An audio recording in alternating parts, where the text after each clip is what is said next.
Welcome everybody to episode 8 of the MidLyfe Gaming Podcast. How's it going, Steve? It's going good. You surprised me. Sorry, wasn't ready for that. I did count down pretty quickly. It's like, let's stay on 7 o'clock. Yeah, that's good. Yeah, things are going good, man. Happy Monday. Happy Monday. You have a good weekend. Stay safe. Weekend was great, actually, man. Last week was awesome. Just with the gaming stuff. Gaming was hitting on all cylinders last week. Then with the Snyder Cut coming out, it was a great fucking week, man. Oh, Snyder Cut, yeah. I'd love to get into that one with you around the end of it.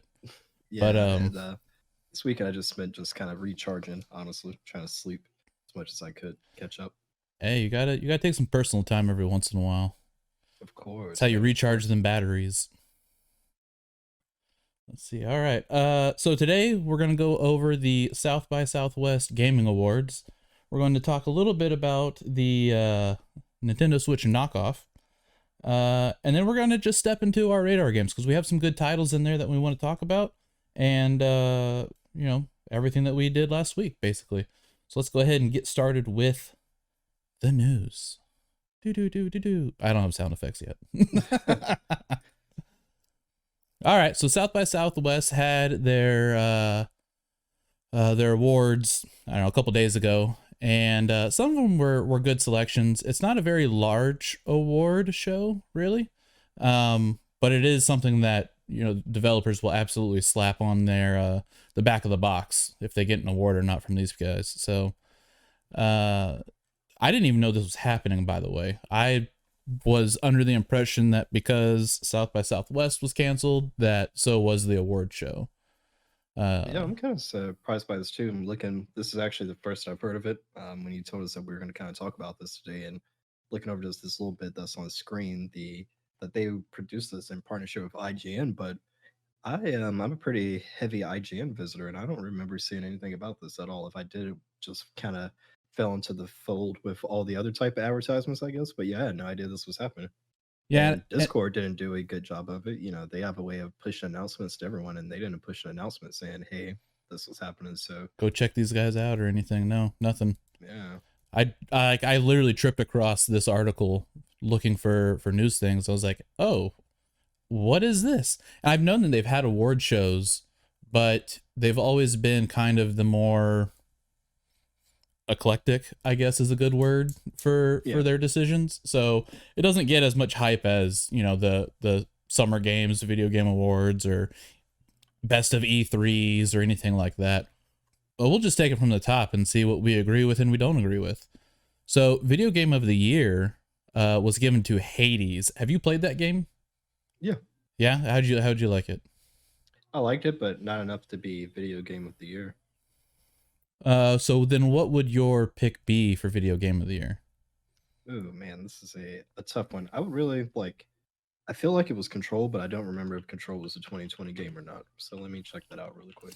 Yeah, and just for everybody, while you pull that up, because I'm not sure either, but some of the top selling games, I just looked this up before we went live, for 2020 was Call of Duty Cold War, Animal Crossing New Horizons, Assassin's Creed Valhalla, The Last of Us Part 2, Ghosts of Tsushima, the Final Fantasy VII Remake also came out in 2020, Cyberpunk 2077, as well as the Marvel Avengers game that you like a lot.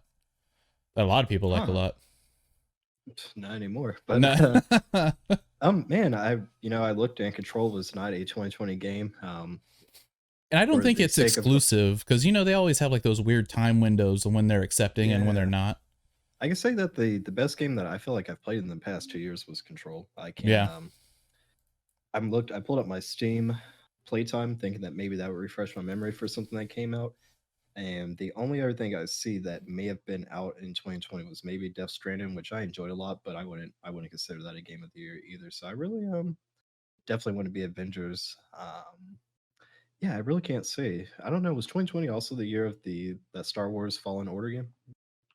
I think it may have been like early. Yeah, it was November 2019. Really, honestly, I think when it comes to last year, maybe there just weren't a lot of because the big blockbusters you mentioned, Final Fantasy VII was one, the remake, but I don't think there was a lot of big blockbuster new IP last year. Releases, yeah, outside of Yeah, a couple handful because of I do them. kind of remember us saying that quite a bit, like it was a drought year, and I remember too, even myself. Now that I think about it, I was going through my backlog pretty heavy last year. Like I knocked out a lot of my Steam backlog last year. Yeah, I mean, So last year was the year of Among Us, basically, for yeah, most people.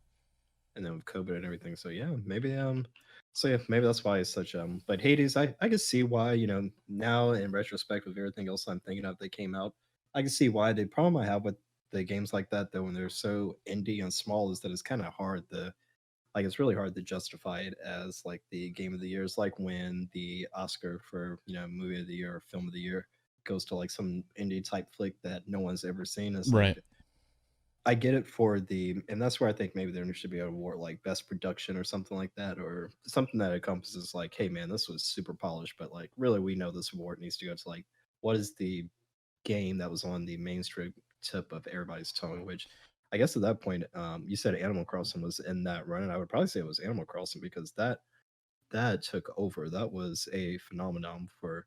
I mean, we dropped out of it for our own different reasons, but Right. that was a phenomenon when that came out.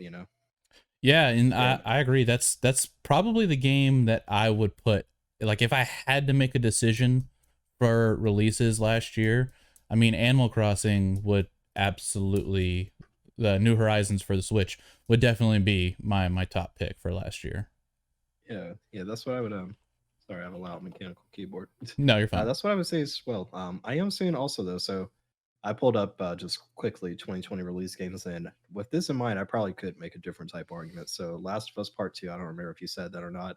Half Mm-hmm. Life Mm-hmm. Alex, Doom Eternal, Microsoft Flight Simulator, actually, which was a huge Oh one for yeah. me. Yeah, yeah, yeah. Valhalla, Ori and the Wisp, Watch Dogs Legions sucked. Sorry. Uh, Risk of Rain 2, a lot of people like that, and then after that, it kind of starts going down to the deep end. But there are a lot of fan favorites on here that I'm seeing. Deep Rock Galactic, that's a heavily played game on Steam. A lot. Resident Evil 3 came out last year as well. The remake of that. So a lot of good titles. As I go through this, I'm like, okay, there actually were a lot of games that came out, but even in like the last breath that we took there, I probably named like two or three that were remakes of something. So I think that's Right. why it just doesn't a lot of it doesn't stick out. What else we got though? What other categories did they have? So the next category is indie game of the year, which is what I would have put Hades at probably. But they put down Deep Rock Galactic, the one that you just listed off. Yeah, That's another definitely. title that I have not played yet. It is great, but it's one of those games, and I have a problem with these. Is that one? It has to be co-op, like for it to really be fun. If you go, well, you can't play solo unless you're playing with the bots, I believe. But one, it has to be co-op, and then two is really dependent on who you're matchmade with. So obviously, you want to matchmake with your friends, but us being functioning adults, how often do we all get on at the same time? Like there was a probably like a week streak that we had for Valheim when we were able to, but now it's kind of Yeah. scattered again, But yeah, I can see why they would have given that to that though. But that's another way I'm like, yeah, if you have a best co-op category, that's probably where that belongs. Move Hades down to indie game of the year, move something else up into actual game of the year. Tom Yeah. Nook trash, Squid Witch. Why would you say such a thing? Man, the chat is very pessimistic today. Eric, thank you for keeping up the positivity. Yeah, But thanks, Eric. Tom the Greek here with Avengers sucked, and then Squid with Tom Nook trash. I And mean, Avengers, Tom Nook is an evil bastard, so let me correct something you said a while back. You said that I really enjoyed the Avengers game. I didn't really enjoy it. I liked the story. The gameplay was it kind of goes back. So you remember when we used to get those AA games for like Xbox oh 360, yeah, yeah, yeah. PlayStation? We're not quite AAA, but it's right about there. That's what the Avengers feels like. But that's what those licensed cash-ins used to be back in the day. Yeah, We've back in only the day now, they would be like blockbuster games. Like not blockbuster yeah, titles, games you would physically go rent for a couple days from Blockbuster. yeah. So we've gotten spoiled because you've got stuff like Spider-Man that's been great. The Arkham series has been great. So a lot of those licensed games have kind of spoiled us. But really, a lot of times that's what they are. And you probably remember as soon as they announced, I was like, you could tell what you guys should do, really pay attention to the industry. Like it'll give you so much foresight to what's going on because a lot of Mm-hmm. it's like gleaming obvious shit. But this for our listeners, me and Archie talk about this shit all day. But when they announced it, it's Square Enix. What fucking multiplayer game has Square Enix ever put out? That's been great. None.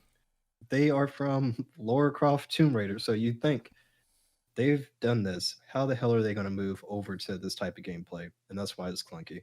Same thing with Cyberpunk. I said from day one, as soon as they showed off that first person gameplay, I was like, not going to work out for them because that's not what they've done. They were a third person action adventure game. So moving to Right. a first person RPG, like they can get the story and everything down, but the gameplay is going to be clunky. And that's the problem with it now. Like Oh you yeah. can't force engines onto these ideas you have. That's what EA had their problem with forcing Frostbite on everybody. That bit them in the ass. So there's some stupid stuff that these companies do, and that's what ends up with these mediocre games. But rant aside, yeah, the Avengers. It's a good game. If you can pick it up for $30, get it. If Steam it's like sale. $30 and it has like a DLC pack or something, go ahead and get it because it is cool. You'll get. I'm looking at my Marvel's Avengers game time right now, actually in Steam, and I've got 31 hours. So it took me about Price per 30 dollar, hours yeah. before I was like, about 30 hours. I'm like, all right, I'm done with this. But now they even have even more content. So I'm sure it's probably a good 50-hour game at this point. You get it. And it would probably be even better if you had friends that wanted to play. None of my friends wanted to play, No. unfortunately. So it's just me. No. If But it was closer to like a true successor for Marvel lies. Ultimate, I can't talk today. Oh, Ultimate Marvel Alliance. Ultimate Alliance, then yeah, I would The good old definitely days. probably pick that up, but it wasn't, Yeah. and it didn't look like it. So I was It like, kind of was, though, because you could. The only thing about it, Ultimate Alliance was so much better with the single screen type shit. You know, yeah, like you could play co op, couch co op, and everything. You still had the combo attacks and stuff on here. Like you could get Cap Shield and do Iron Man's unit beam off of it and all that kind of stuff. So they had those cool set piece moments, and the story was actually good. It's just not up there with what Spider Man was on PS4. That was the problem. Like you play right, it and you're like, ooh, I want it to be that good. You know what I mean? right, and I feel And like I said, graphically it wasn't that so appealing either. graphically, they improved it so much graphically. I will say, like it. If you look at my Post launch. screenshots, no, not even post launch, at launch. So Oh, the okay. problem was, and you could definitely see it. Like if you go back and look at the trailer, Mm-hmm. that first one that we saw versus what the actual release of the game was, you could see that they did a makeover on it. I just think Okay. it was too early. I don't think it was that they really wanted their characters to be that hideous because Lara Croft is a beautiful game. Like they Absolutely. render characters great. So I think it was too early. I forgot what game show that was, but that's one of the problems with those kind of trade It shows was is they the Square Enix E3 showing yeah, is so where they you want announced it. to it's like, damn, you have to be there. What do we have that we could show? And that was directly from the game, so it was you could definitely tell it was like, oh, okay, this just wasn't ready yet. Yeah, it wasn't quite optimized for the best visuals. Yeah, but it was a very good looking game. This guy said I'd rather drink X-Lax and play Fortnite than Avengers. Damn, that's harsh. That's harsh. This guy. All right, let's keep them moving along. They give us tabletop game of the year. We're gonna skip right on past that because who's got time for tabletop games? If this isn't Alex, I'll yell. It is Alex actually. VR game of the Okay. year is Half-Life Alex by Valve. So clearly you're in agreement with it. Yeah, the only other thing I could put out there, VR is really fucking stepping their game up, man. There's been a Oh lot of yeah, good games. The only thing I could put up there is probably Echo Arena, but that is a older game that just keeps getting supported. But yeah, in the future when there's multiple VR categories, that'd be like, how Fortnite gets the best live service game, that would probably be like best VR live service game or something like that. right.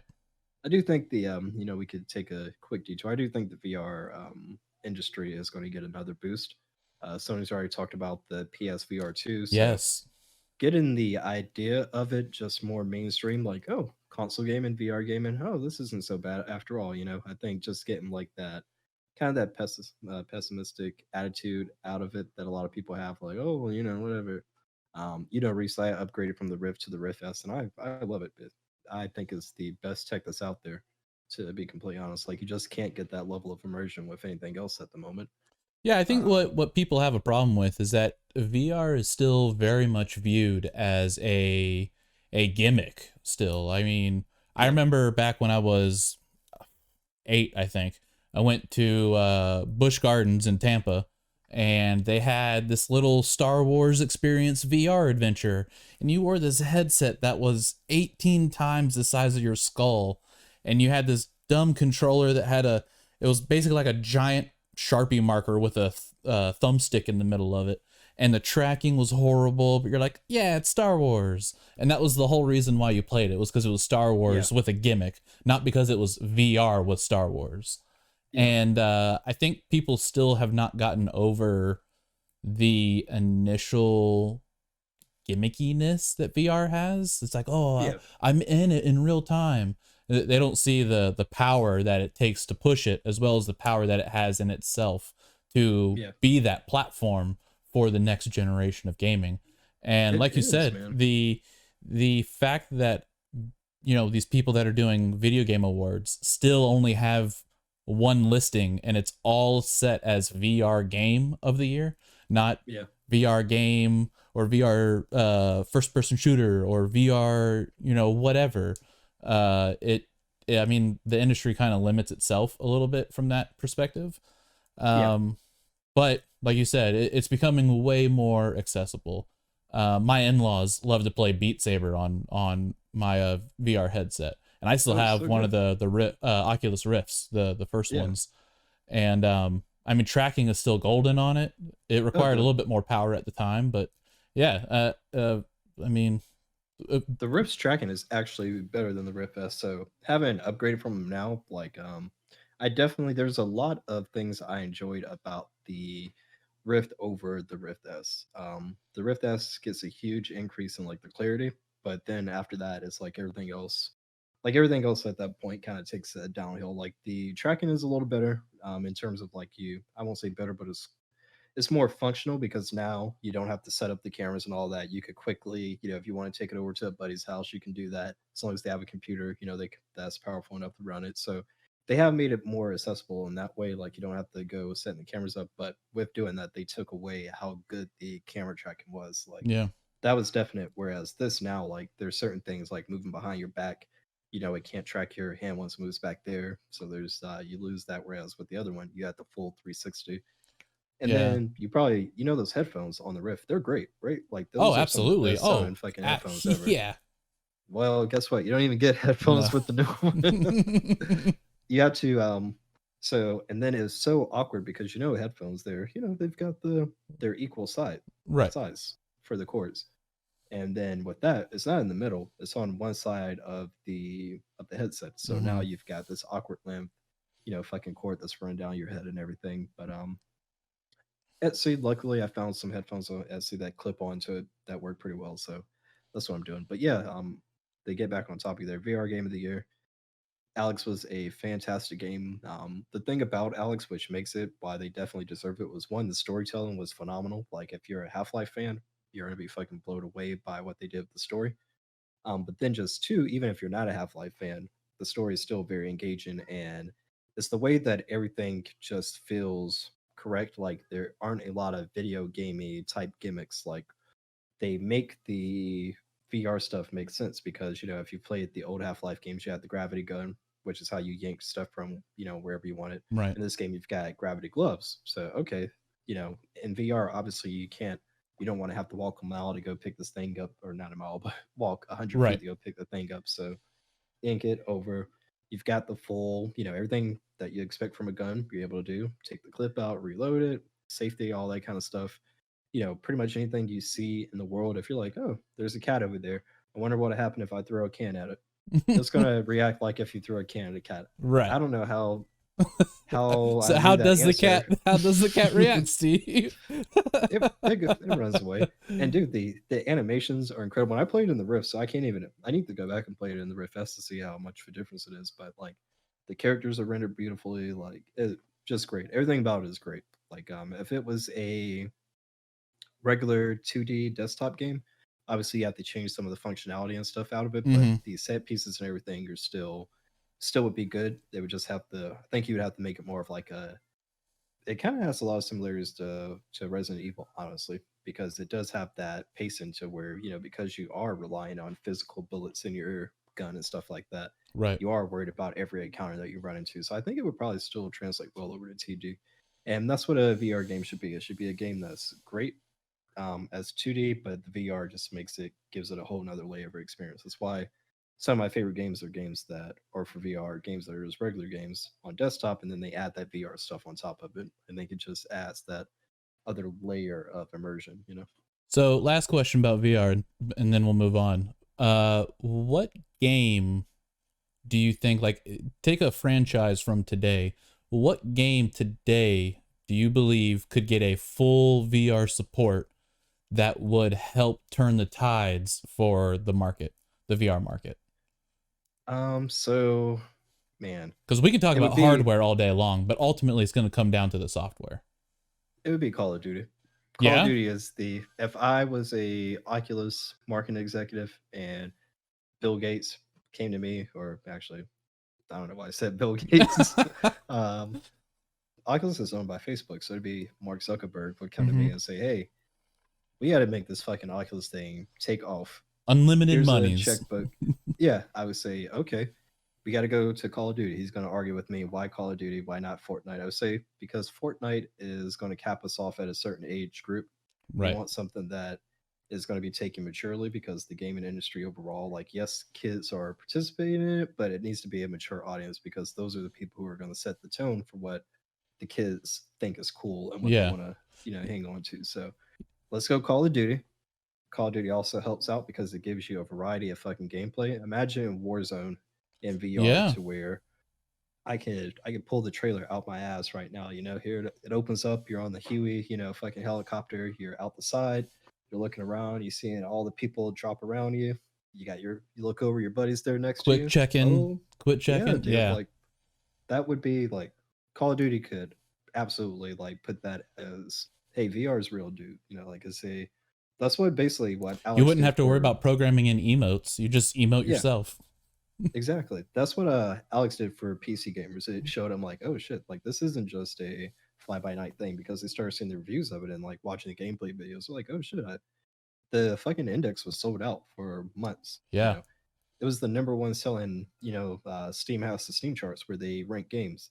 $1,000 piece of equipment was outselling every game that was on the marketplace for like days at a time. I think So it's still ranked like in the top 10 selling lists or something like that on Steam. probably It's still pretty it, high up there. yeah, it might still be up there, but so Call of Duty would be the one I would say. If I was Xbox, I would say do it with Halo because again, it gives you that same type of variety of. And Yeah. Halo might actually even be better because it's the cool thing, or I want to say the cool thing, but one of the things about VR, you can mask a lot of like the shortcomings of visual quality by just don't do humans. That's why Echo Arena is so good because you're a robot, so Yeah. your Reduce the expectations are lower. polygons. Yeah, so Yeah. Halo, okay. Master Chief is in a armor the whole time. You don't have to worry about his face and what he looks like, so that's cool. You can fly ships and all that kind of shit. But I Yeah, think that is true. Yeah. you and me, we talked about this before. Is kind of is going to go VR versus AR. Is kind of what I think the next I battlefield hope is going to not. be for that. I personally, I'm a bigger fan of the VR, but I think it just Yeah. needs to be. It needs to be streamlined to like just the size of glasses or something. It's just even now for me, I can only play for like maybe an hour, 2 hours at a time. I'm like, all right, that's enough of that. Because of Whereas I the can neck sit. strain or I don't know if it's because the sweat isn't a big thing for me anymore. I bought these like breathable face kind of covering that oh, I replaces need the the link foam for one. that then. Yeah, I'll send it to you. I'm trying to see if it's close enough. Yeah, it's this little Oh, it's made yeah. out of it's like a nice little breathable t-shirt, like Material. cotton. Okay. Yeah, so you put that over the the foam piece and Mm-hmm. like that instantly like increased. But I still think like after about 2 hours, I'm just like it's something I don't know if it's my eyes because you're so close to basically a monitor strapped to your Yeah. head, or if it's the weight of it. I don't really feel the strain. I just think there's something where you're like, all right, that's enough. Need You know to what I put mean? it down for a little bit. Yeah. Like even last night, man, I was playing Elite Dangerous. I started getting back into that, and like that is so a game that's so much better in VR. But I was like, I can't do it.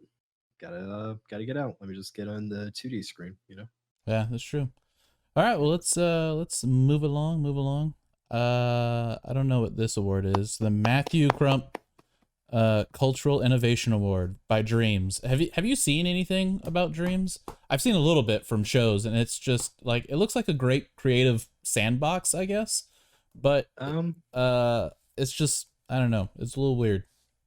Yeah, so I listened to the PlayStation podcast for IGN a lot, Mm-hmm. and for months upon months upon months, they kept talking about dreams. So I heard a shit ton about it. I've never tried it myself because I could just tell from hearing so much it's not my type of thing. Right. It's basically a game engine within a game. So I wouldn't even call it a game. I would probably call it like a application is probably better suited for it. Right. So the level of what people can do, like it could be, I've seen people make Mario. People have the number one thing people like to do is remake other games inside of dreams. So you Yeah. think about that and you can think of the crazy ideas you've seen, and they can people get very creative. They can do it like to the level of quality to where it's like almost indistinguishable from the game, and it has abilities for you to put game like functions so you can get HP, you can have attacks and all that kind of stuff in it. Cultural Innovation Award, I would say that's probably best suited for that. I can't think of anything else that Yeah, came but out what last about year, but dreams is like cultural innovation though? so it says awarded to the game that best challenges the norm of everyday gaming and offers a culturally innovative view of a game world, character, or gameplay. Yeah, I guess even with their description it doesn't really match, because what I would think would I would more so think of that to be a game like last week we talked about This Is My Land or something like that. I can't Yeah, remember. like that would have been something I would put in this category. Yeah, so that is see, I didn't really even look at the culture part. The innovation part is what I really looked at. And Innovation, yeah. I guess maybe the way they kind of ham fisted it in there was it challenges the norm of what you expect from gaming this time. True. Instead of it being a traditional game, it's like, oh, and I'm sure if this was streaming, I'm probably sure like in this speech or something, they probably talked about it a little bit more. Maybe it's, now people have this ability to, from all walks of life, have this ability to get this one application, whatever it is, $30, $40, and now it opens up that whole world of engineering and coding and all that kind of stuff. True.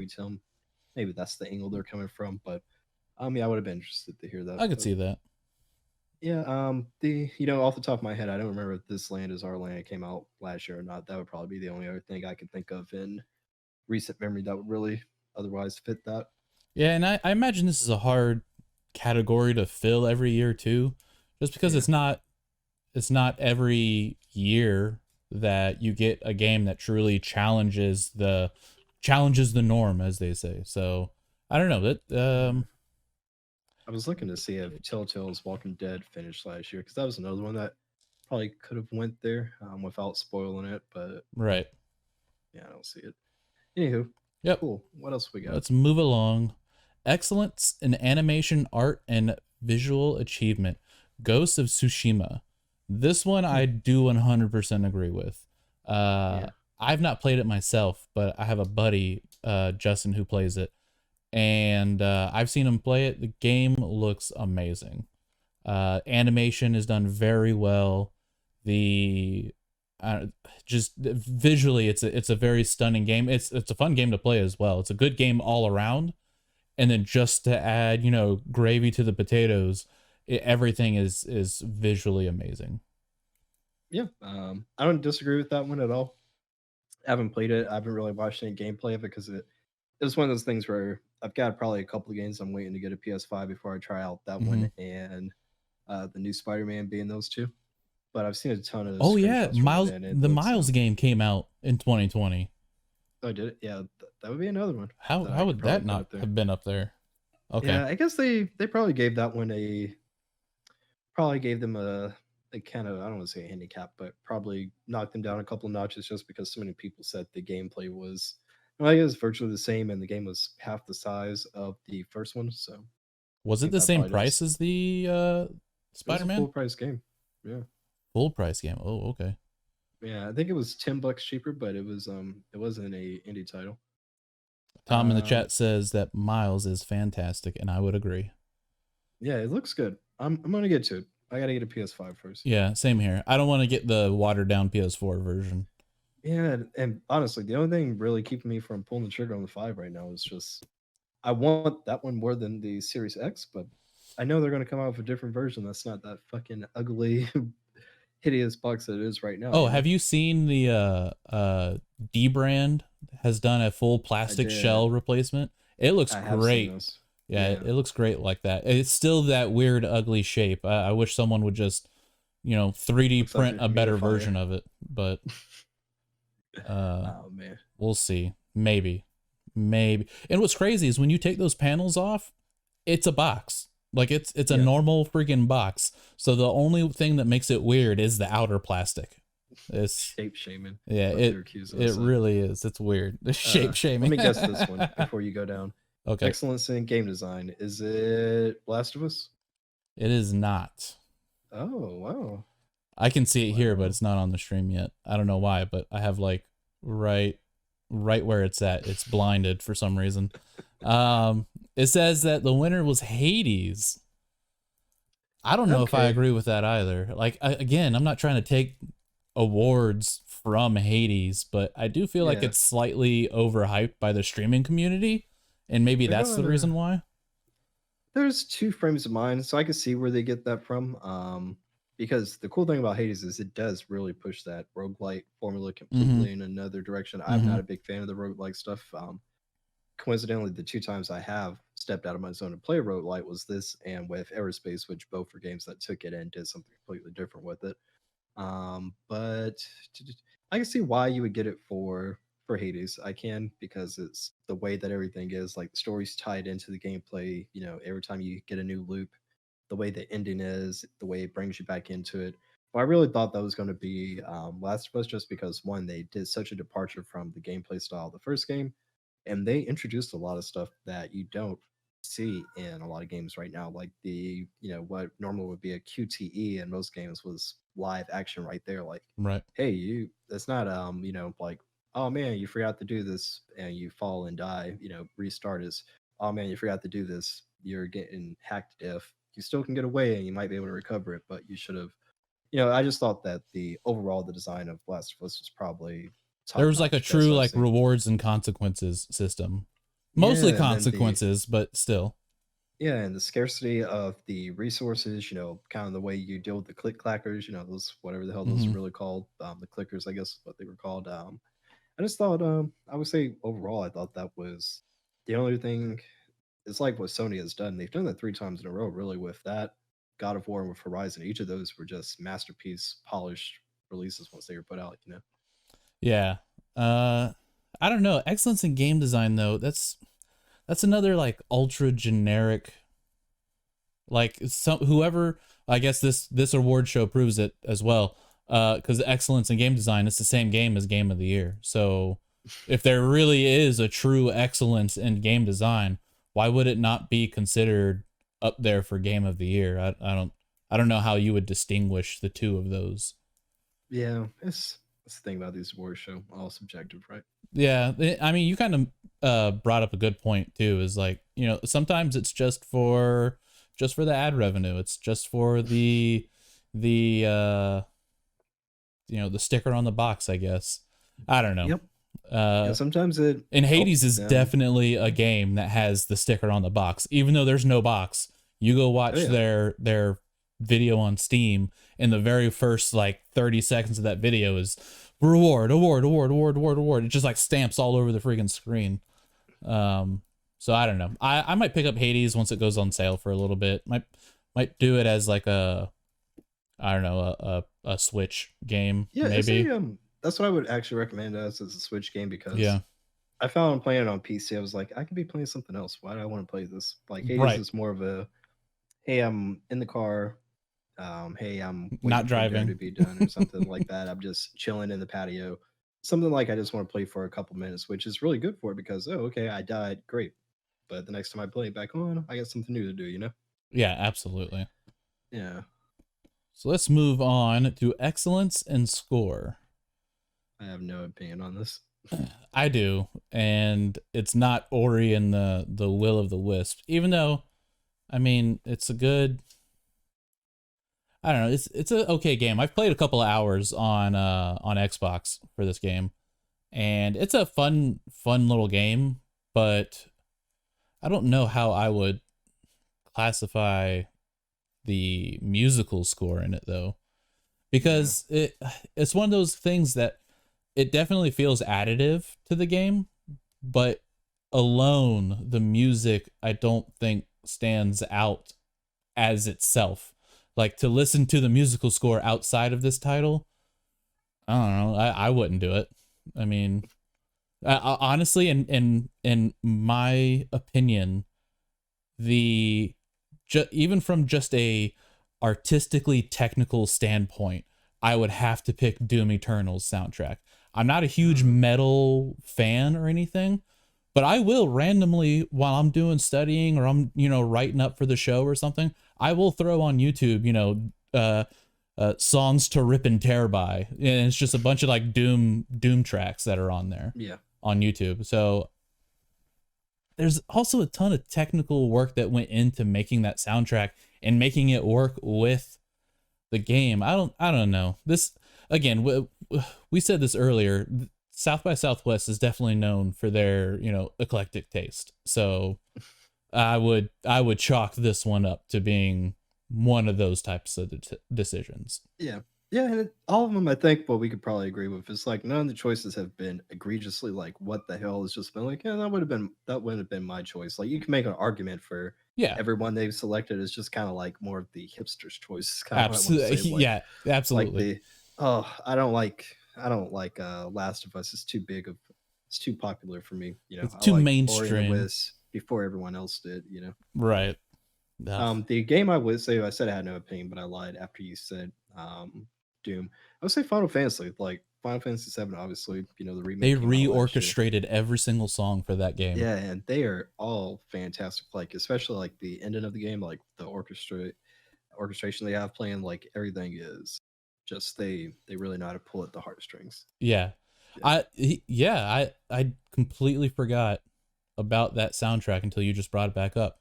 But yeah, absolutely. That's another game where the music follows the narrative of the story and it is additive to the story.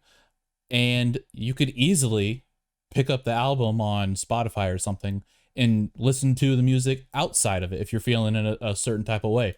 And still be comfortable with like, cool, this music elicits all the same emotions and feelings that I get when I'm playing the game. There's an album that my wife listens to as well for Final Fantasy 10, as well as a separate one for Final Fantasy 14 online. And those are all great albums. It's, classical-ish music. It's all like fully orchestrated songs. Yeah, they've always done a great job with their music. Honestly, I've never had a problem with any of it. Even Kingdom Hearts. Yeah, even as weird as Kingdom Hearts is, their musical score is still pretty top notch. Weird. Yeah, weird's a slight. They've done magic, is what they've done. Sure. Yeah. They did the MCU way before the MCU did the MCU. Okay, just remember that. True. Side note, I just read the other day where there's an argument that Donald Duck is the strongest character in all of Final Fantasy lore because he can use Zeta Flare like it's nobody's business. Oh my god. They're like that's the pit of their argument. They're like, oh, Mega Flare is only like Bahamut and a couple of bosses. And then Donald Duck strolls up and he's just like Zeta Flare and murders everyone on the screen. He is a very powerful magician in that game though. He is, yeah. He's also very weak. He's a glass can in that one. I like Donald. He's one of my favorite. It's every time he talks, like I just love Goofy. That's all you hear in all of Kingdom Hearts 3 is him yelling at poor Goofy. Yeah. Oh man. All right, so next up we got excellence in multiplayer. Deep Rock Galactic. How do you feel about that? I'm with it. Kind of. I mean, that was completely subjective because there's so many different choices. So one of the Discord channels I hang around that goes along with the DL Gaming podcast I listen to, they are very heavy on it.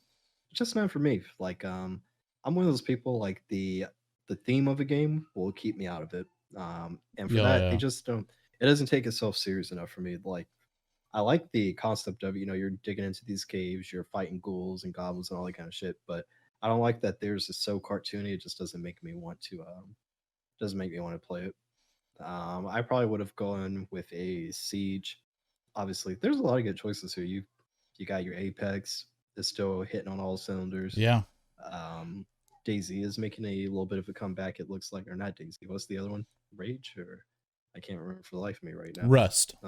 Rust. Yeah. Yeah. Rust is making a bit of a That's comeback. been kind of a streaming sensation lately, is Rust. Yeah. Warzone is always good. So you have a lot of good choices there for multiplayer. I probably would not have played or picked Deep Rock Galactic. I don't even know if it's on console, so that one's kind of it's kind of an odd choice. I don't know. Isn't it? Very indie.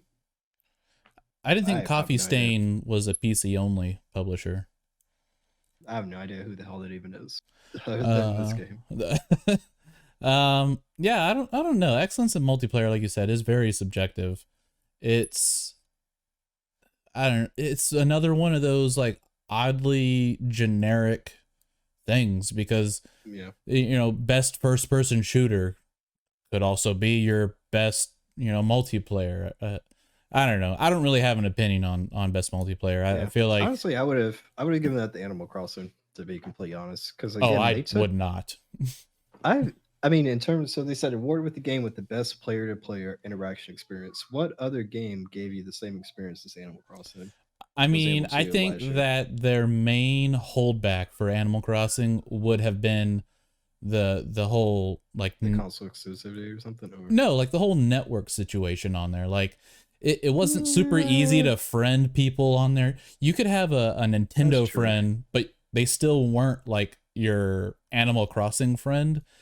Purely from a technical stance. Once you got everything, rigged up and everything, it was golden. You could, as long as someone had their island open, you could just hop on over, and that process was pretty flawless. I'll give you that. Yeah. So again, still subjective, but I could have made a better argument for that than Deep Rock Galactic. I think most people don't even know about Deep Rock Galactic. I have heard of it, and that's about the extent. I've watched like 2 minutes of gameplay of it. I don't know. That was enough for me. Maybe I'll look into it more after this, but don't hold your breath. Narrative. Yeah, don't hold your breath. Sneaking? Sneaking? No, this is The Last of Us Part 2. Oh, I thought they were going to go with another hipster choice. Can you imagine if a Burger King game made it on an award show? For these guys, yeah. Oh, jeez. I have no arguments there. That works for me. BK is too mainstream. They wouldn't allow it. Last of Us. Yeah, I have no arguments with that one. That works for me. I try to think back to that list I was looking at just a couple moments ago, and yeah, I can't think of anything else that had a better story than Last of Us last year. See, now this is one where I don't necessarily disagree with their decision, but I don't think I would have picked it. But I don't know. If I had to, what would you have picked? Gun to my head, if I had to pick, it would have been Final Fantasy VII for a narrative. The remake, and I'm kind of torn because I don't like giving remakes the added benefit of like, cool, now you can be award worthy and whatnot. Like re-releases, I'm not about. But the Final Fantasy VII remake, I feel, was drastically different than the original title in good ways. They fleshed out a shit ton more. Yeah, in very additive ways, that game was drastically different. It made you feel like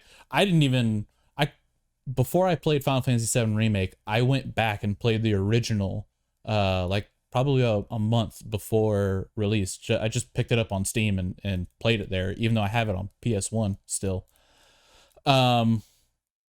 And I didn't even realize that a certain character dies. Not the one that everyone memes about, but there's a early on character that you get fleshed out a lot more of in Final Fantasy VII Remake that passes away. And it clearly hits you so much harder in the remake than it does in the original. The fuck off. I was as well. I was very pissed. So yeah, I'm with you. Yeah. That plus the soundtrack, man, it just always it hit so much harder for me than. And now, mind you, I'll preface this: I personally have not played The Last of Us Part 2, but I have watched several people play it on YouTube. But mainly I've watched it because I want to know what it's about, but I don't care enough to play it. So Yeah, you're not gonna get. You got to play it to Yeah. really get the same experience because they one of the like when I was talking about the game design, one of the things they do is they interject so much like narrative and exposition stuff while you're just doing like your regular gameplay stuff. You know, you're walking and you're hearing. It's kind of like how Grand Theft Auto does it. You know, you pretty much know every car ride. You're gonna get a story from whoever's in the car with you. Hmm. You get that in this a lot too. And not only that, like overhearing the enemies and stuff, like you get a lot of that extra stuff from that, but yeah, I don't have a disagreement with Last of Us or with Final Fantasy VII. I thought both of those could go neck and neck for that. To be honest, Yeah, you're right. absolutely. All right, well, let's keep it on rolling. Excellence in audio design. What's your uh what's your Hmm. guess? Not what they would have picked, but what would you have picked just off the top of your head? Sound design, man. I really don't think I don't Now, think I have one. I this would one probably maybe seems very Resident Evil 3. specific. This one seems very specific though, because it's awarded to the game with the most outstanding and impactful sound effects, not Yeah, necessarily sound usage or music. I I don't have an option here. Yeah, no. Nothing. I would have Doom. probably picked this game, Doom Yeah, Eternal, that's good. just because I mean, they did a lot of like press about how they made the soundtrack, how it was uh crafted. It wasn't just, straight up music played and recorded. It was modulated to like heartbeats and different points in the game. It was a very technical approach to adding a soundtrack to a game, and I would definitely agree with this one. You too? Yeah, yeah, I'm with it. No problem. All right. Well then, easy going on this one. Then let's keep on moving it. Excellence in technical achievement. Ah, here you Woo! go. Yeah, Microsoft Flight Simulator. Yeah. Uh, Obviously, no complaints for me. I think the big thing for me is that they took the whole world and put it in this game. Like literally, Yeah. I think maybe the first or second night that I had it, I had my girlfriend here, and we were. I was like, yeah. I was like, I promise you. I was like, I can get from the airport to to our house. It's like we can do that. Watch. And sure enough, just we do what you call VFR, which is visual flight rules, Mm-hmm. and you just spot out landmarks and you remember from your own memory of when you're driving. Okay, I know that if you know. For me, it was all I need to know is get from the airport to Brandon Mall, and then I'll know how to get home from there. Right. So I just did that, and sure enough, I have a slow passing plane. I'm like, yeah, and there's our house right there. There it So is. um, and I think what this is like is a great proof of concept. Obviously, the flight sim world loves it. Like it, there's a little tweaking they can do, but right now it's pretty much flawless. But what this opens up is like think about the FPS type games. Like, oh, okay, I could scan like so. This is what they were able to accomplish with scanning the entire world. But say that they just wanted to do a game based off the Like a Arizona single wilderness. country or a single state or Yeah, something. Yeah. so you just pay for the high definition HD satellite scan imagery for that, and you just use your auto generation and your procedural generation to get that to the level of detail that you really want.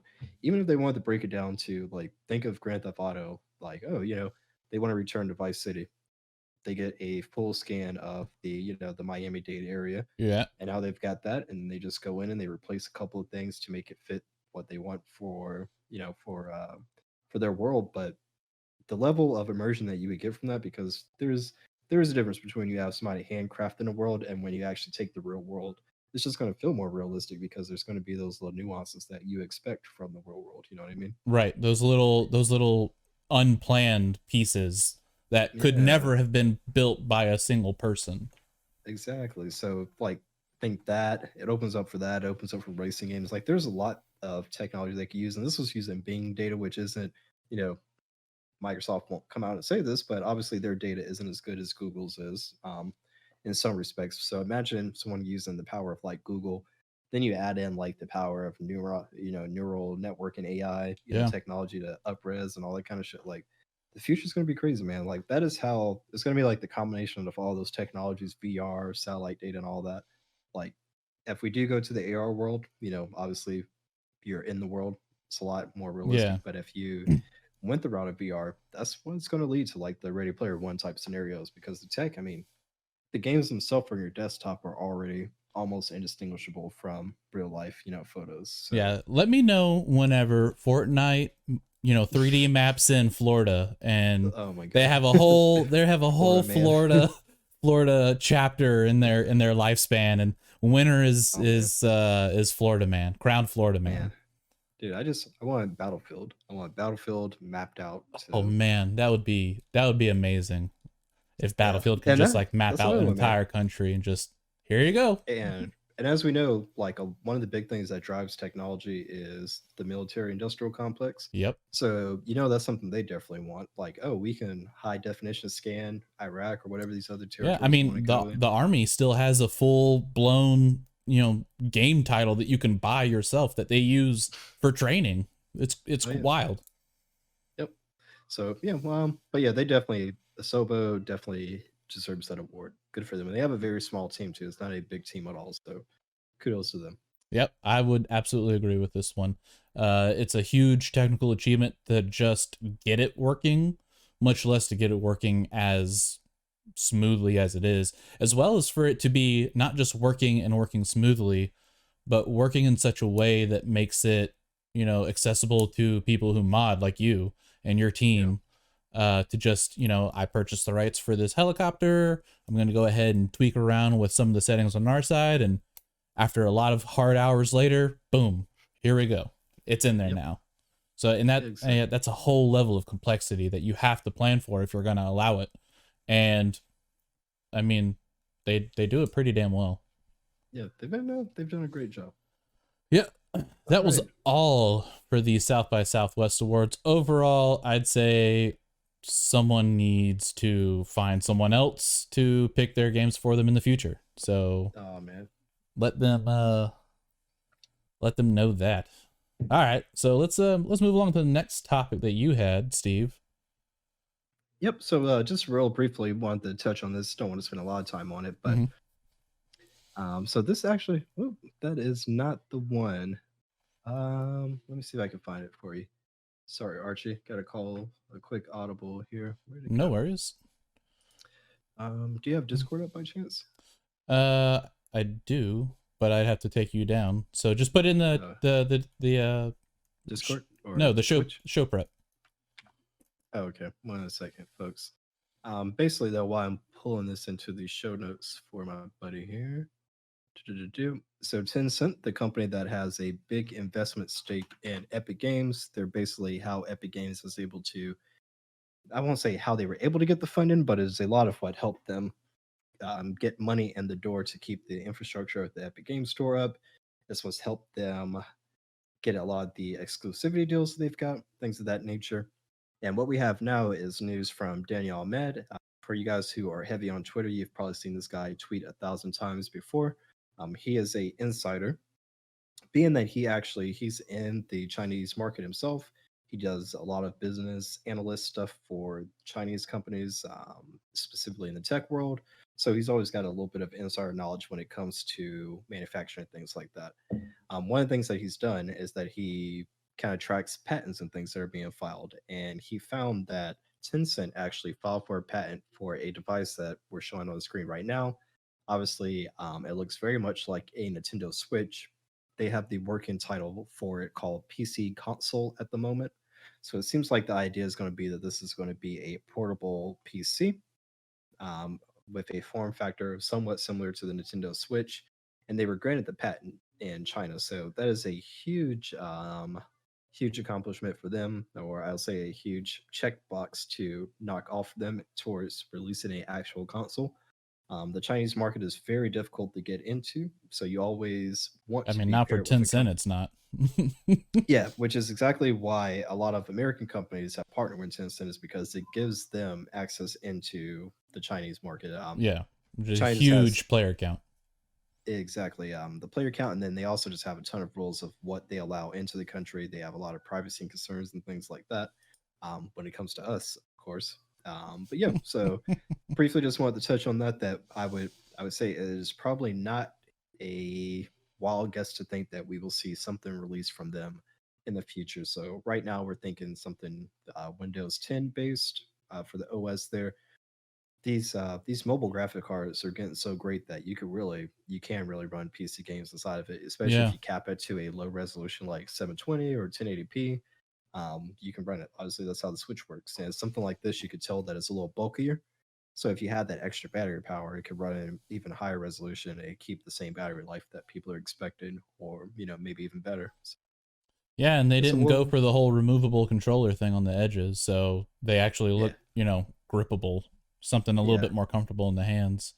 yeah. And I think I haven't seen all the patent specs, but I think that I'm sure that there's probably some extra battery like somewhere snuck inside like Somewhere in those. here, yeah. I Yeah. mean, this is all CG rendering. This isn't for everyone watching that might not be able to tell that from the video quality. This Yep. is definitely a CG rendering. This is not a piece of hardware on a white background. Yeah, but right there you can see the HDMI port, USB-C port, Headphone headphone. jack, and a USB Type A port, which is kind of interesting. The Soldier consoles, yeah, Thomas, I remember those. So Oh man. Thomas has one. Oh man, those things were hilarious.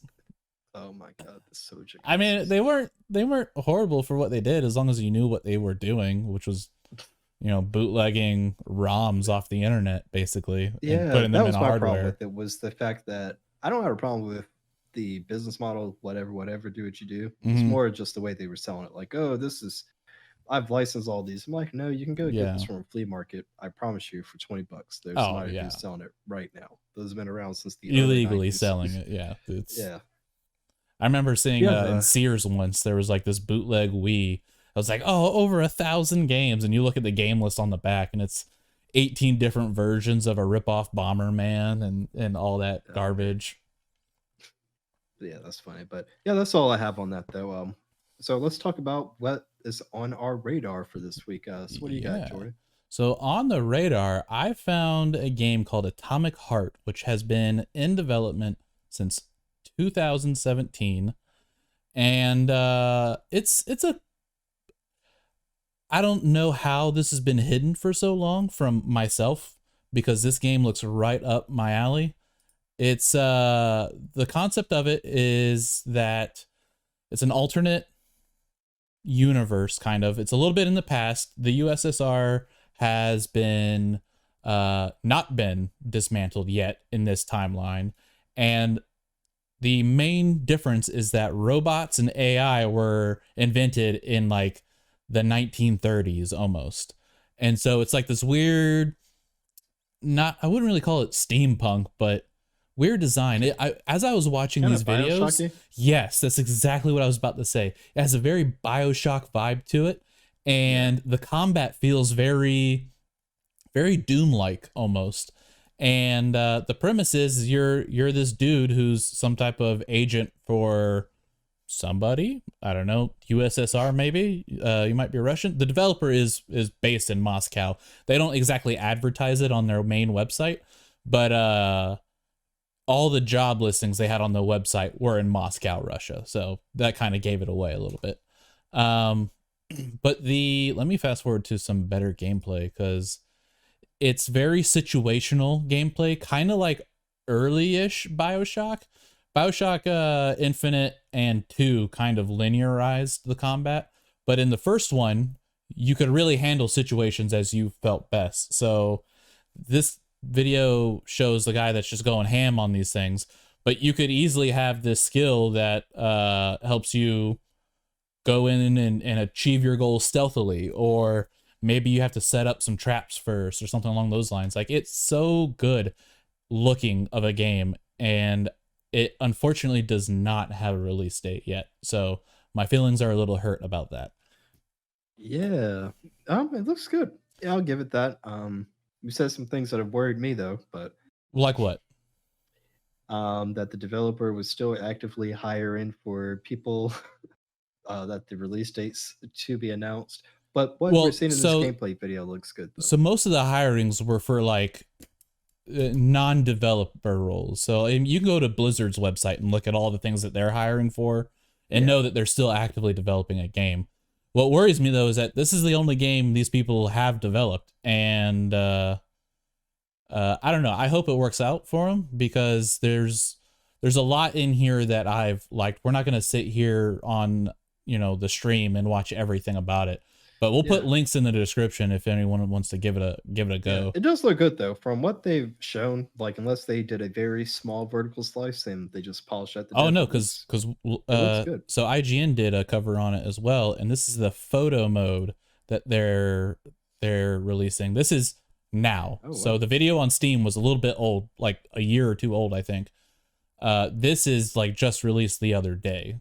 This is they claim photo mode for the game, but I don't think we're gonna give it to them. It doesn't look that beyond what I expect.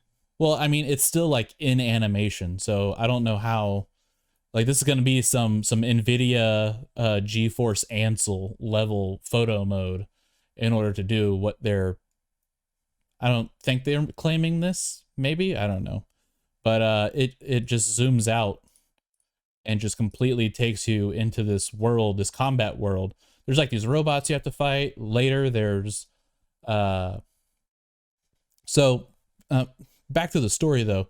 It's because we're going to be wondering why we're fighting robots here. The robots and this AI called the Collective, spelt with a K, of course, because it's Russian, has taken over basically, and it's a very Terminator-esque situation where you have to go and defeat this collective AI that has not only taken over all air, ground, and underground forces, but has also managed to fight some biological warfare as well. So there's like weird, I don't want to call them zombies, but they look like zombies, kind of like weird monster-ish people that have been beaten down and are now against you. It's very interesting. I definitely, it's already on my Steam wish list.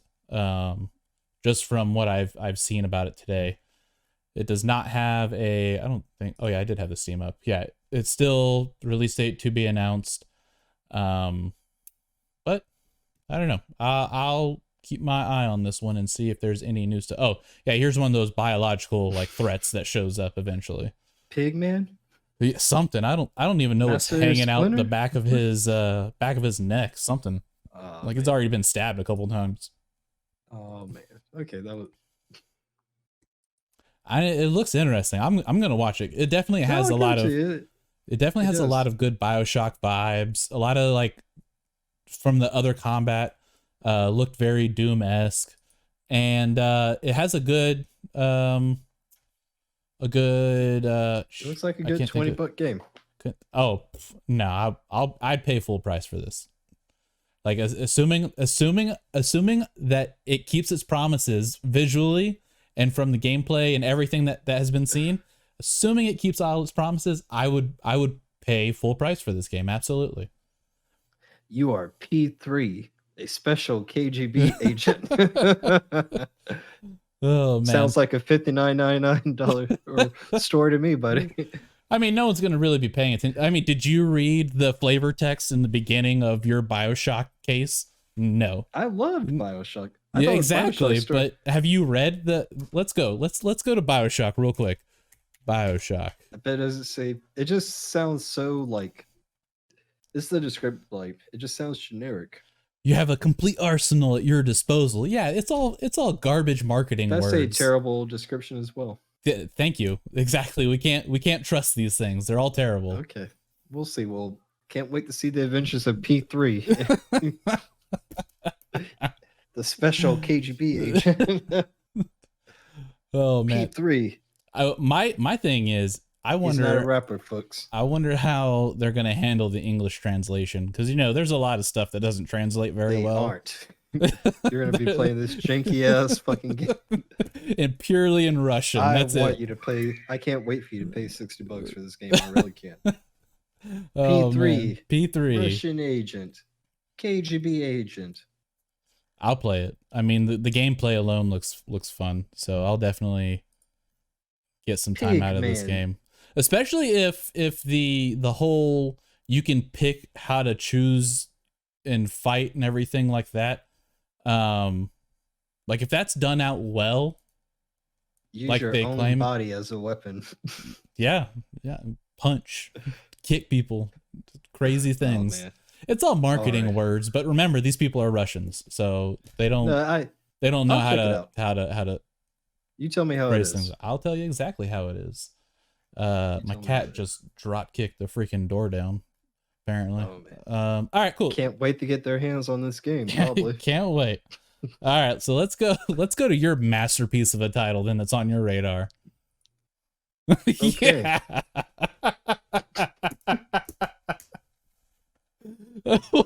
What is this? What is this, Steve? Oh shit. Oh man. It's Wanted Raccoon. Wanted Raccoon is a third-person raccoon simulator.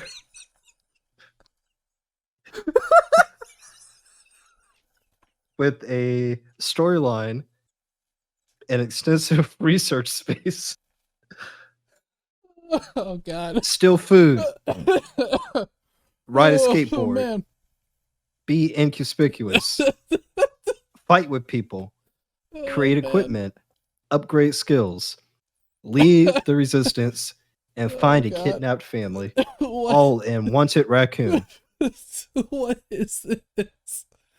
Oh, hey, you got some Death Stranding gameplay in here. Look, they're dragging boxes along. So as you can see, this is a AAA title from Mad Sprout Studios. I don't know what else they've released before. Oh god. But look at the variety of gameplay that you have here. And I also think, unlike the other game that Jordan mentioned, did you just see this? Check this guy glitch out in their own ad. that's not a glitch. Oh, that's a Intentional feature, gameplay. not a Yes. problem. Oh my god, did his brother just get shot by an arrow? That's all I would clip out. Is just the part where Jordan said, "Oh my god."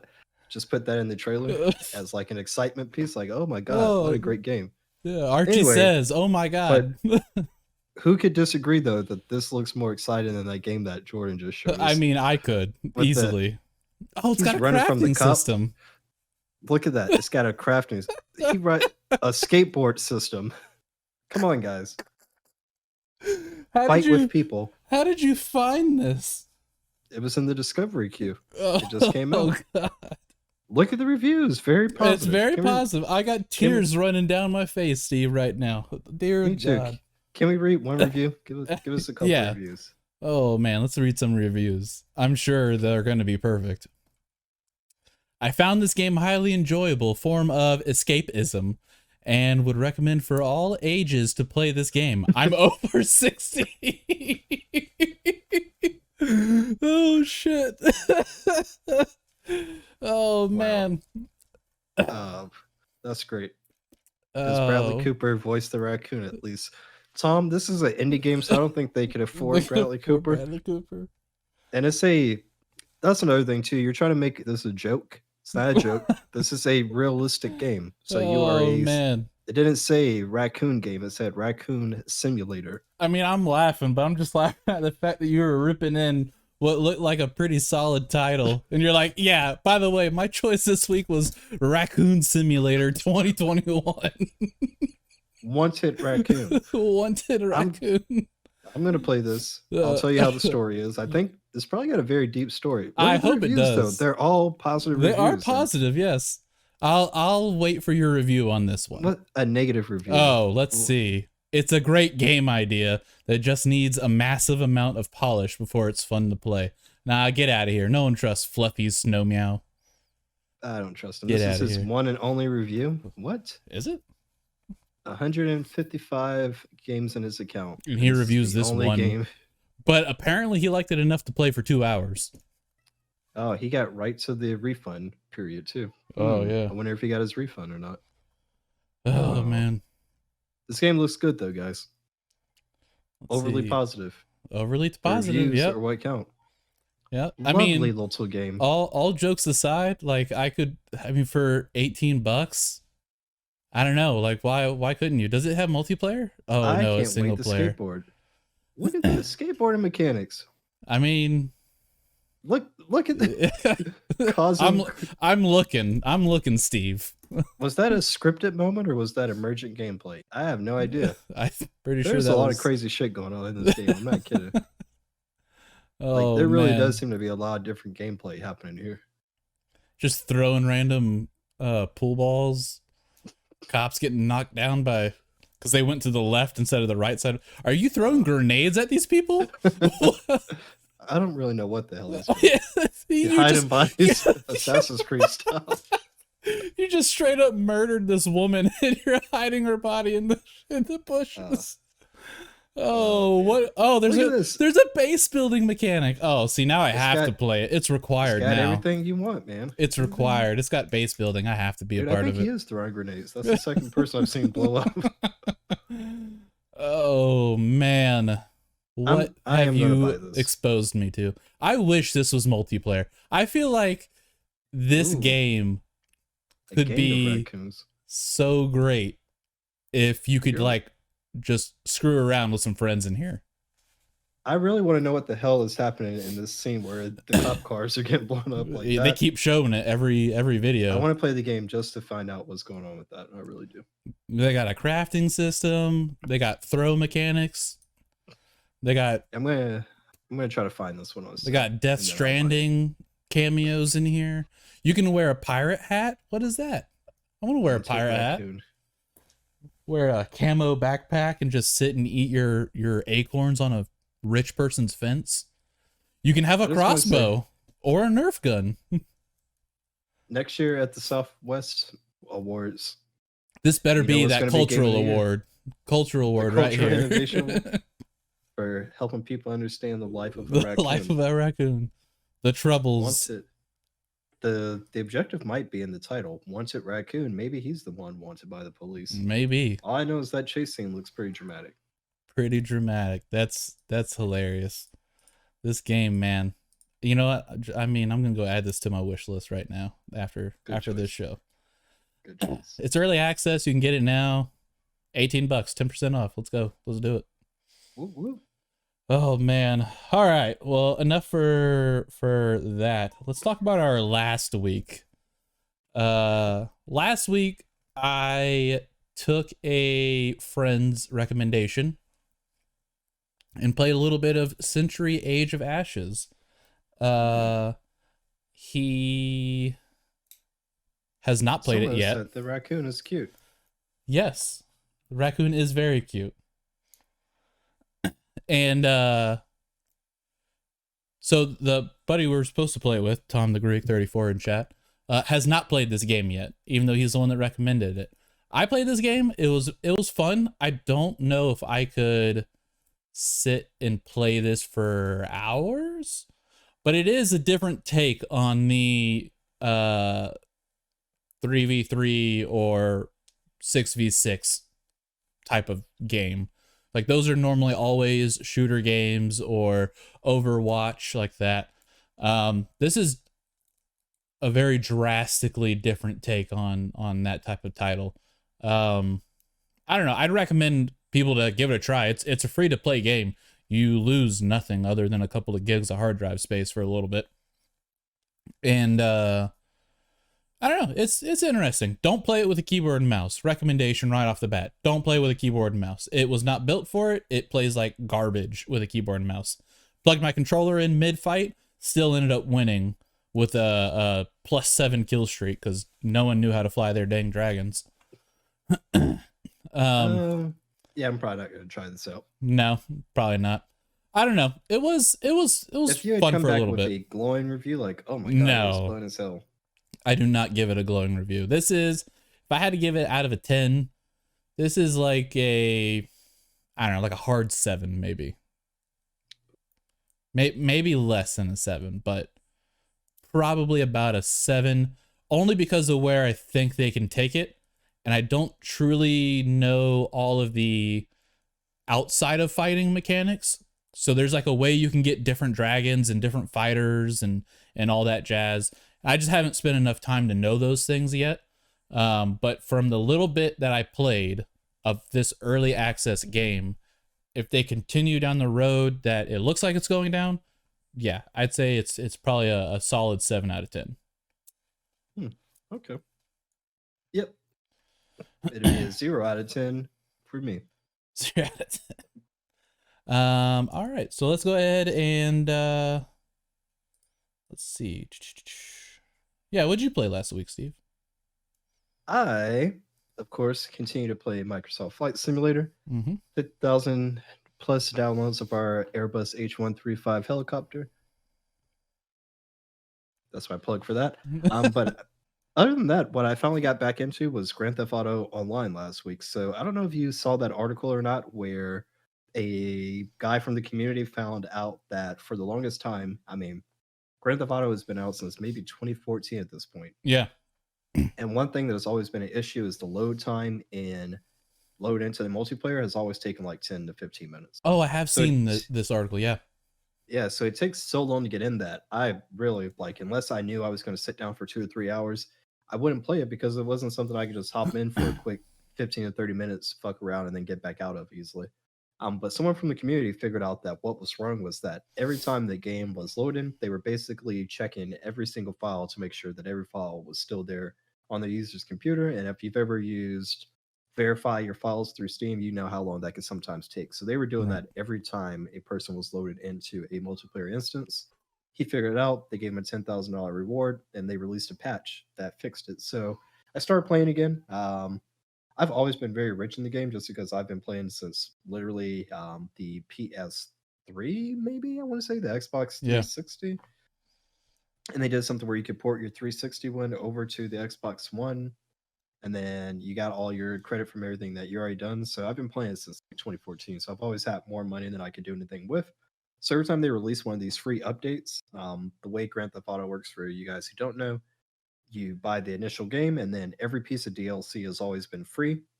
You earn in-game currency by doing things inside the game, just like you do in Grand Theft Auto, the main game. Yep. And then you can also do what they call shark cars, which is basically, you pay $50 for like $10 million or something like that. And then you get that to be like instant gratification. So the way some people play is when a DLC comes out, they say, okay, let me look at everything in the store that I want to buy. I need X amount of dollars. I'm going to spend it on shark cards. And then for them, it's like, oh, okay, I just bought a DLC pack. But the way most people do it is you just grind throughout. You grind in between the patches. But this new one, what they did is they released, for anybody who's familiar with Fire Festival, they kind of did a kind of a parody of that. Oh, That's okay. one of the things Grand Theft Auto's always done is they parody a lot of pop culture type stuff. So they parodied that, and the character in the game is kind of like mixed between Elon Musk and like a Pablo Escobar. He's got this private island, and of course, once you get there, you're like, oh, this is kind of like a drug pen island. What the hell's going on? Yeah. So that's where the newest set of missions takes place. You could buy, you can buy a submarine now. There's a lot of cool stuff to do, and they do what they call it like drip feed. So they'll drip feed out all this content over like the next 2 or 3 months before the next big patch comes out. And we kind of in the community, we've always been like, all right, what's going to be the next one? We think it's going to be like a cops and robbers type thing. Like that's the mode that everybody wants. If you are big on Grand Theft Auto on YouTube, like the most successful series on YouTube are the role playing series, and the biggest one there being the Vice City, or not Vice City, but LAPCD or whatever they call it, which is the police department shit.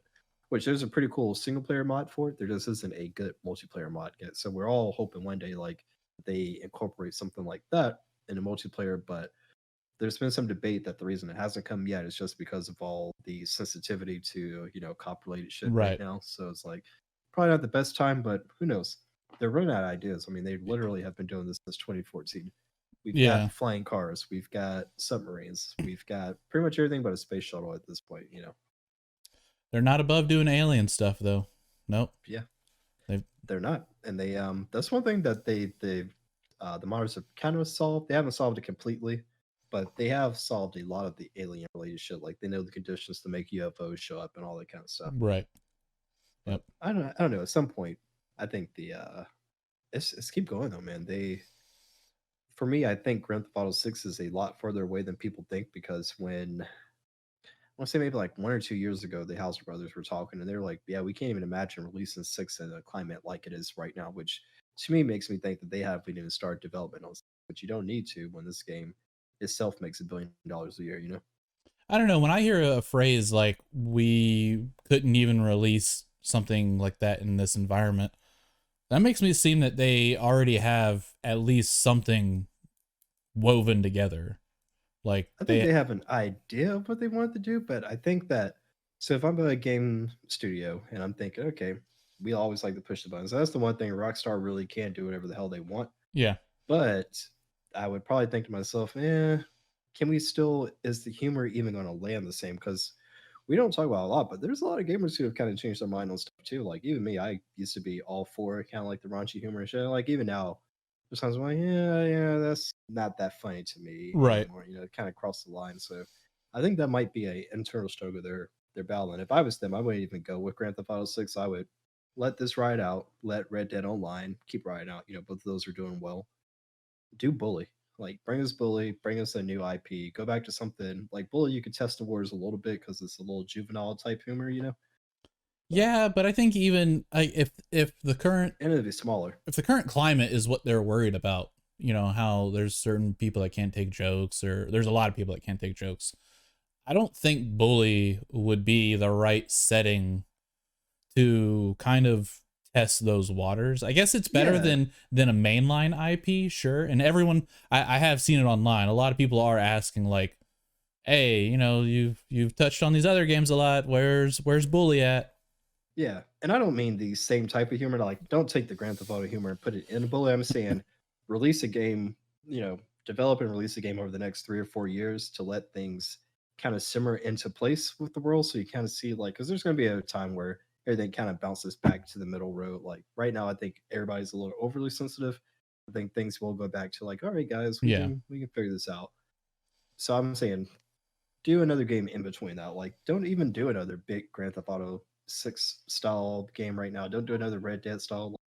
Red Dead was too long, man. It was a good game, but it was way too long. I took a Oh week yeah. off from work because I was like, I know this is going to be a pretty big game. I was like, I want to enjoy it, without having the distraction of work off, work off. So I'm like, all right. So I took a week off, spent with the family, all that kind of stuff. But I think even by the end of the week, I still hadn't beat that. Like, I want to say it still took me like another 1 to 2 weeks to beat that game. So Yeah, I it mean, was definitely even up there. even today, I haven't fully beaten it. It got to the point where I was more interested in like the side stuff than I was the Yeah. main storyline, because I just felt that it didn't really grab me as much as I thought it was going to, the main story.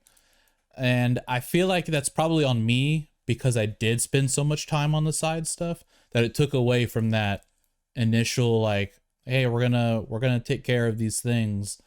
Uh I mean, I don't want to give anything away for people who still haven't played it. I still recommend to go play it, but yeah, you know what I mean. We've talked about this before, and like that's not my favorite title. I feel that even today the controls are still clunky, Oh yeah, they are. clunky. That's one Uh, thing they've got to fix badly. yeah, like there's a lot of like you have to rely on your tuition a lot. Go, oh, I hope this is the right button because I'm in the middle of getting shot at by a bunch of these bandits, and you're like, oh no, I just punched my horse instead of riding on it because I didn't push it a millisecond harder than before. And it's just weird stuff like that, and it just kind of breaks your immersion down. Yeah. All right. So what else we got here? So we talked about what we're playing last week. I want to talk about what we're going to be playing in this upcoming week. Yeah, I can kick things off. So I am going to be playing Elite Dangerous over in our Discord, which I'll drop a link in the chat here in a second. But over on our Discord, we have an Elite Dangerous channel, and we've got the Twitter bot running, so it posts all the Twitter updates into the channel. Did that because I am very bad about logging into Twitter every day. I really have just started using Discord and YouTube probably to keep up all my gaming type stuff and a yeah. little bit of Reddit. But anywho, so I think they are. I want to say today was the 7 day away notice that they gave. So we're 7 days away from the new Odyssey patch coming out, which is going to add on foot combat, on foot exploration, all that good stuff to the game. So I've been playing Microsoft Flight Simulator for so long that I have really lost like all of my muscle memory when it comes to the controls for piloting a spaceship. So I've been trying to get back into that. So by the time this comes out next week, I'm not completely dumb and I can at least fly around and everything. So that's what I've been playing this week or what I'm going to continue playing. I just started playing that again before the next couple days, but that's what I'll be into heavy over the next week here. How about you? I'd actually probably like to pick this up with you, because we've talked about it off stream before of doing like a little beginner's intro thing. I think we actually maybe talked about it on stream as well, doing like a little intro thing for this game. So I think it might be time to pick up Elite Dangerous and give it a real good try.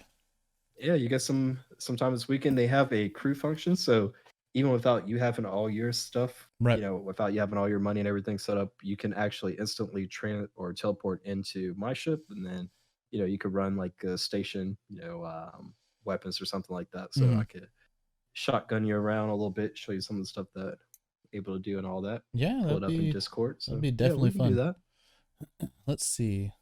All right, and then for my next week, and this ties into what we touched on in the very beginning about watching Justice League, I'm going to be playing Injustice 2 this week. Not to ruin anything, but I'll be playing the first and the second one this week. I've already played the first one. Very good storyline.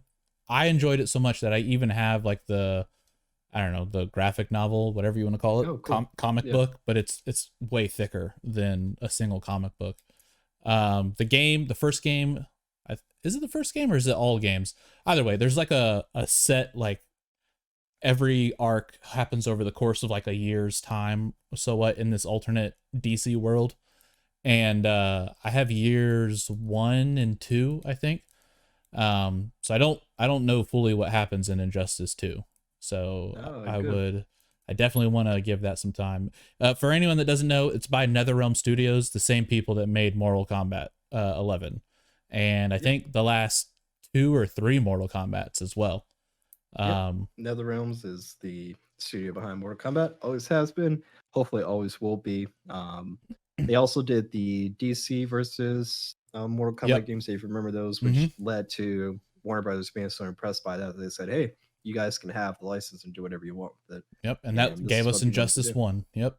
Yeah, and these obviously the games are great for the fighting style. Like I've always enjoyed that Mortal Kombat style of fighting because it's very hard hitting. The other fighting games I played recently have been the Jump Man style, like the anime Dragon Ball Z type of shit, and those are cool for more of the theatrical of the open world scenes. The world's destructible and all that kind of cool shit, but these games, they just have such a intensity to them when you're actually fighting the matches and put DC characters in it. The benefit I think DC has over Marvel is that their characters feel like gods. They always kind of have like that very epic, bigger than life feel to them. Whereas the Marvel characters, like a lot of times it's just a regular guy who has like this one little special power he got from something crazy, Right. But yeah, I think we were talking about this. And I don't think it spoils too much about the Justice League movie, the Snyder Cut. Like a lot of it you could see in the trailer. A lot of it was even in that original theatrical cut, but it's just that you could tell that there's some influence, and Zach himself even said it too. There's some influence from Injustice in the movies when it comes to some things. So I think that's why Jordan's got the itch to replay it. Probably the same itch I got the other day because I didn't want to replay it because I remember replaying them, and like halfway through the game, I got to a point where I found this thing to multiply the damage output. So I just did that. So I had one punch, so I could just get through because I just wanted the story. The story, point. Yeah. So the other day I went on YouTube and I watched. I was like, man, like the ending of Injustice 2 in particular, so good. Like I remember watching the intro for Injustice 1, and I will gladly say that is one of the most impactful openings to a video game ever in the history of gaming. And I'm not a huge fighting game person. I'm not a fan. I'm not great at it. Even like Smash Brothers, I'm not that good at it. I'm good enough to get through it, and I enjoy it, but to be competitive, I'm trash. That's just not in my repertoire to be able to run off command combos like that in that type of speed or fashion or thought process. I'm definitely a Mortal Kombat player. I'm just like crouching uppercut, just keeps on spanning the same move that works. But yeah, I mean, I enjoyed Injustice 1 from a narrative and a play stance, and I'm sure I will enjoy Injustice 2 from the same. Yeah, I think you will. It was definitely the better of the two games, especially because I played them both fairly recently. I hadn't played them when they first came out, and Injustice 1 definitely doesn't hold up nearly as well as Injustice 2 does. Like Injustice 2 holds up very well. Like there's a couple of things, like shaded and all that kind of stuff that's a little off just because of how the technology has improved, but overall, like it is fantastic. Like the story was just bone apple tea, Bone apple tea.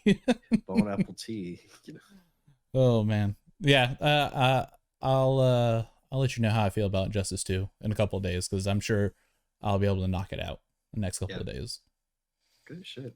All right, so let's move on to the closing segment of the show. Video game 20 questions. Are you ready for this one? I am ready. All right. So for anyone who doesn't know, we alternate weeks where one of us will pick a game secretly and the other one has 20 questions to ask the other, and they have to be yes or no questions. And if they get and ask question 20, they have to give a final guess for it. There's no real prize for it, so it's just us doing this. And feel free to play along in the chat as well. So, Steve, whenever you are ready. Okay. Do you play as a human male in this game? I'll say yes, but you don't have to be a male. You are human, though. Great. Does this game have a character customization where you can choose to be male or female?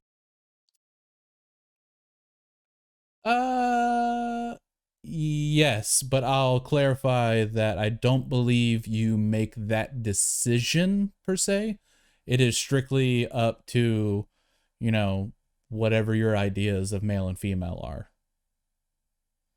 Like the clothing options and the design of your character are what decide if you are male or female.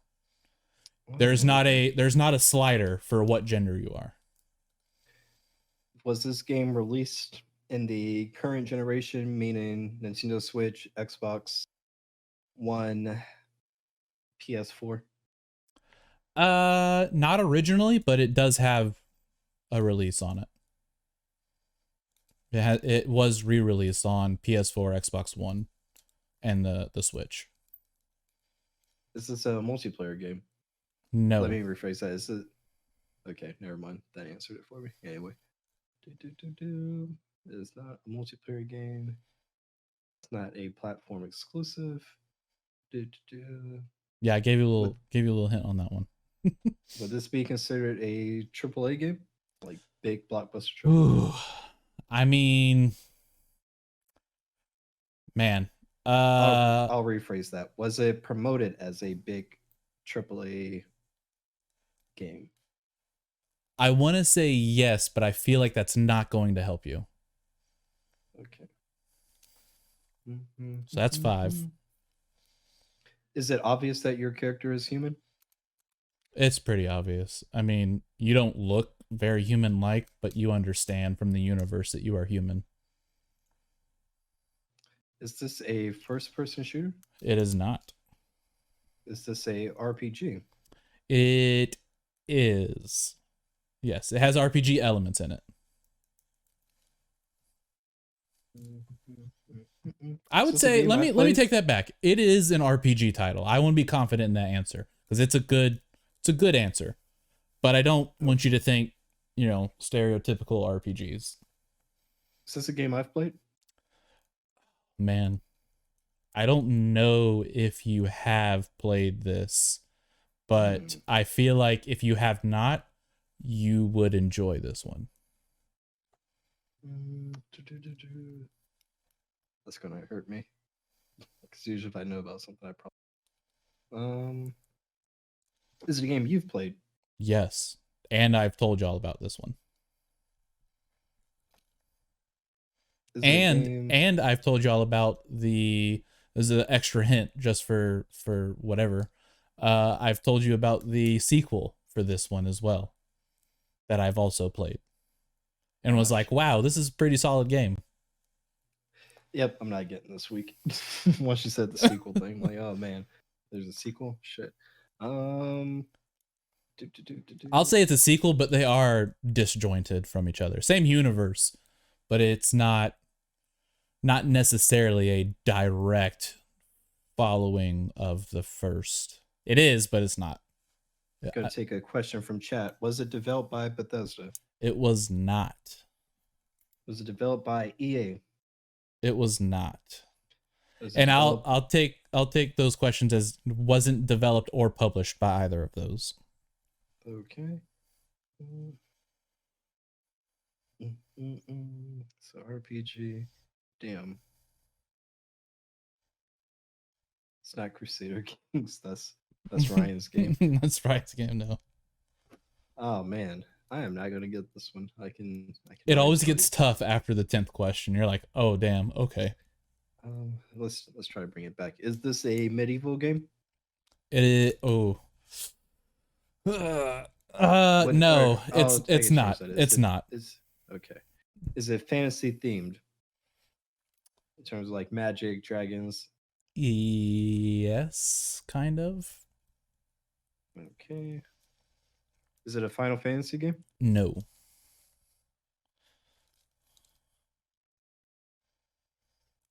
Does the title contain tales? Nope.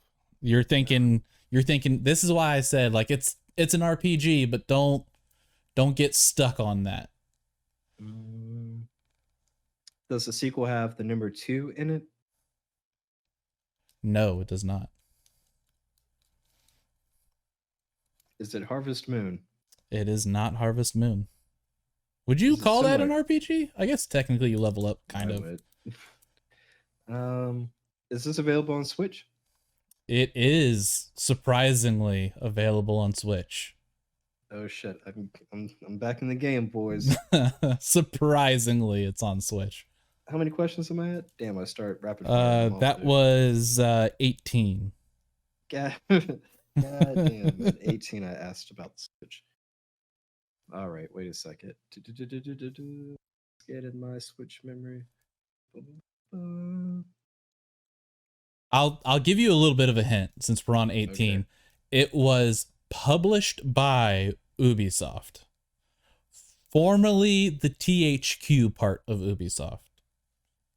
So is that Nordic bullshit, huh? Kind of, but again, I mean, I probably shouldn't even have said that. I should have just said Ubisoft.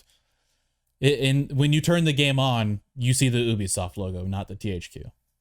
Does it deal with rabbits? Does it deal with rabbits? Yeah. Oh, like Rayman rabbits? No, or there's like a Mario and Rabbits game on. Yeah, those are the Rayman rabbits. No, it doesn't have anything to do with it. Is it? You got one. Wait, you got one question left, and then you have to guess a game. Ubisoft. Is it Anno 1880 or whatever? No. That's not an RPG. I'm not even going to count that one. You have one more real question. Let me give you another hint. Okay. Man, I feel like this hint may give it right away, but it might not. The game is loosely based. Actually, no. The game is based off of a television show. That ain't help fucking at all. CSI crime scene detective? What? No. What TV shows do you think I would go, wow, that's on the Switch? The fucking Game of Thrones? I mean, there's a lot. No. That I wouldn't expect on the Switch. All right, give me a game. Give me a game. This is your last question. Give me a question. Does this character have a hidden blade? No. Does not have a hidden blade. All right, so give me a game. Is it Assassin's Creed 5? No, no. I just said no hidden blade. All right, you ready? I'm ready. South Park: The Stick of Truth. Oh. It's an RPG game. It's I Ubisoft. forgot that was Ubisoft. And I Yep. did play Stick of Truth, and I like the sequel was what Fractured was it? Butthole. Yeah, Fractured Butthole. Yeah, the Yep. sequel was better than the first one, in I my really opinion. like the sequel as well. The Yeah. story was so fucking funny, and I fell That's out why I of like said don't South get Park so hung long. up on the RPG thing, because I mean it has RPG elements and it is technically an RPG, Yeah, but it's such a watered down, RPG experience because they don't want you to get bogged down in it. yeah. See, I had no idea that came on the Switch either. Like I Yeah. normally know. Like I was thinking back to my Switch library because I scroll over it all the time while Hmm. looking at the store or whatever. But yeah, that did not come to mind. Good one. South Park: The Stick of Truth. Yeah, that's why I was also kind of, because I don't think, I mean, technically, Fractured But Whole uh is a direct sequel, but it's a Yeah, yeah. They changed the completely gameplay different, up a lot. yeah, gameplay. It's a completely different game. Yeah. Uh, But you're right. It does have fantasy. I was like, damn, I yeah, should have. I probably would have gotten that if I had asked I normally ask that licensed, that was an IP, like a licensed IP or yep, something. But I honestly forgot that Ubisoft even did that game. But I played Fractured Butthole. I played Stick of Truth. I didn't like that one as much, but Fractured Butthole I did enjoy a lot. yeah. That one was easily one of my top games. I don't know if I could play it again, just because I don't know. I'm not the type of person that can watch a movie multiple times or watch a TV show multiple times, because it Same. takes away from that. I like enjoying that initial experience and holding on to that. A movie has no replayability in my opinion. Yeah, I mean, Yeah. exactly what's happening unless you've completely forgotten. Uh, it, no, hard pass. But this Yeah. game, I do love the South Park series, and I hope that it went well enough for them that they're going to make a third one, because I would enjoy that. Yeah. Good stuff, brother. Good stuff. All right, well that's it for the show. Steve, you got any last minute plugs you wanna give out? None at all. Nope. You can always find me on YouTube, youtube.com/media hype train. Yep. And we'll keep all the links in the description for anyone that's watching. If you weren't able to catch us all in our entirety today, no worries. It'll be on YouTube tomorrow. Just go to YouTube and search for This Guy Archie. I think I'm the first one that shows up, I hope. Who knows? Not me.